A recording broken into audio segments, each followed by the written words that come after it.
ప్రార్థన దేవునికి దగ్గరగా చేరే ఒక విధానం ప్రియులారా. యెషయా ప్రవక్త ద్వారా దేవుడు మాట్లాడుతూ అంటున్నాడు, ఎవని మనస్సు నా మీద ఆనుకుంటుందో వానిని నేను పూర్ణ శాంతము గలవానిగా కాపాడుతాను, ఎందుకంటే అతడు నా యందు విశ్వాసం ఉంచి ఉన్నాడు కాబట్టి.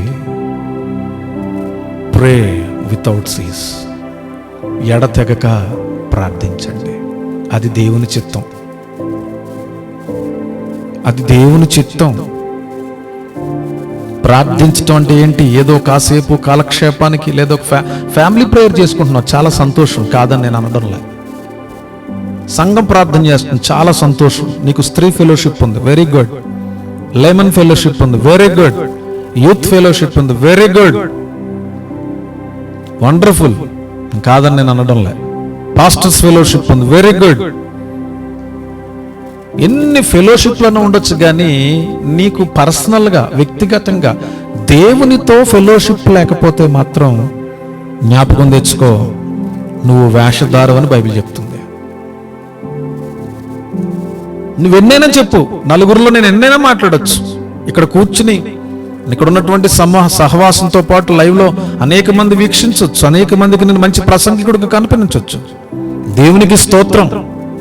కానీ దేవునితో నేను వ్యక్తిగత బాంధవ్యాన్ని కలిగి లేకపోతే మాత్రం 100% నా స్పిరిచువల్ లైఫ్లో నేను ఫెయిల్యూర్. నాకు ఫ్యామిలీ ప్రేయర్ ఉంటుంది, పాస్టర్స్ ఫెలోషిప్ ఉంటుంది, యూత్ ఫెలోషిప్ ఉంటుంది, బయటకు వెళ్తే అనేక మందితో దేవుని మాటలు పనిచేసుకుంటున్నాను నేను, దేవునికి స్తోత్రం. లెగిస్తే స్టేటస్ పెడతాను, వాట్సాప్లో, ఫేస్బుక్లో స్టోరీలు పెడతాను, రీల్స్ పెడుతున్నాను, యూట్యూబ్ రీల్స్ పెడుతున్నాను, లైవ్లు చేసేస్తున్నాను. ఓహ్, నా పరిచర్య సూపర్, ఇంకేం కావాలి నాకు? నేను పెడుతుంటే మీటింగ్లు అనేక మంది వస్తున్నారు, దేవునికి స్తోత్రం. అనేక మంది నేను మాట్లాడుతుంటే వింటున్నారు, నాకు ఎంతో ఘనతలు వస్తున్నాయి, నన్ను ఎంతోమంది మంచి ప్రసంగికుడని మెచ్చుకుంటున్నారు. ఓ గ్లోరీ టు జీసస్, చాలా సంతోషం.